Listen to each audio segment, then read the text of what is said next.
Individuals' oppositional forces create a dynamic of opposites in a relationship. And what I see in my therapy room is one person who is what we call a maximizer and one person who's a minimizer. We often call these the Hailstormer and the turtle. The Hailstormer will rain down on the turtle, who will retreat into its shell until the hailing stops.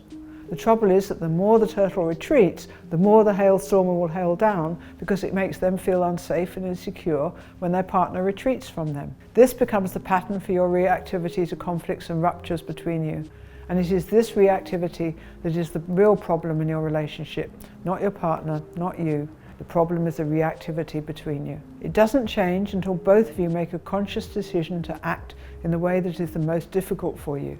So the Hailstormer needs to contain itself and stop hailing down, and the turtle needs to be brave enough to come out of its shell, just enough for the Hailstormer to feel it's safe to stop. Because both these behaviours are based on fear.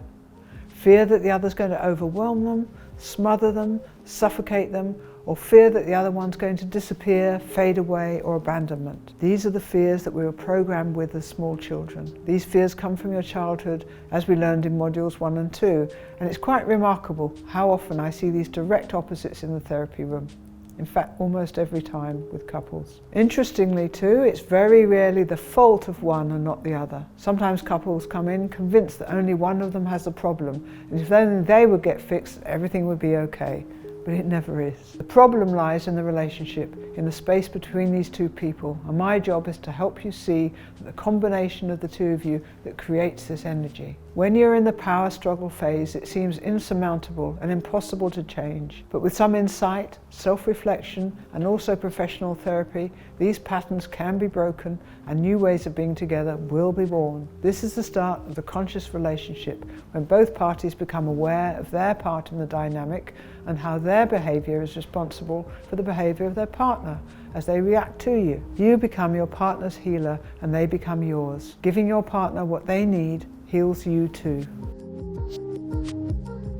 Now let's work out which of you in your relationship is the maximizer and which is the minimizer. You'll know you're a minimizer if you have a tendency to keep your feelings in and deny that you need the other one. You'll really want to have some private space, and you can be neurotic about being able to be separate from your partner from time to time. If on the hand you tend to keep your feelings out and you're the one who wants to do the forensic exam of every behaviour and argument, you're more likely to be the maximizer. You can be a maximizer in one relationship and a minimizer in another.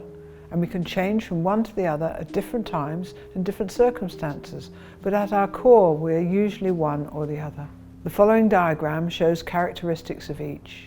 So, minimizers, they keep feelings in, they diminish your emotions, they deny dependency, deny needs, exclude others from his personal space, withhold feelings, thoughts and behaviours, have rigid self-boundaries, tend to be inner directive and take direction mainly from themselves. They think and act compulsively, and they try and dominate others. They can alternate between passive-aggressive and dominant and controlling, and they take the defensive position.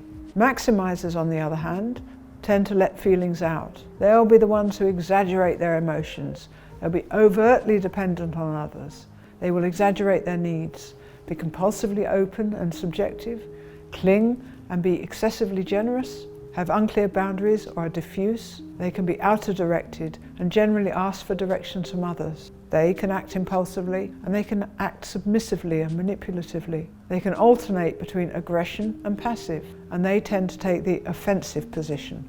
Attached to this module there's a handout on how minimizers and maximizers typically behave, and a quiz to help you see which you are, a turtle or a hailstormer. Do this with your partner before the next video. In the next video we'll go through proven solutions for taming the hailstormer and coaxing the turtle out.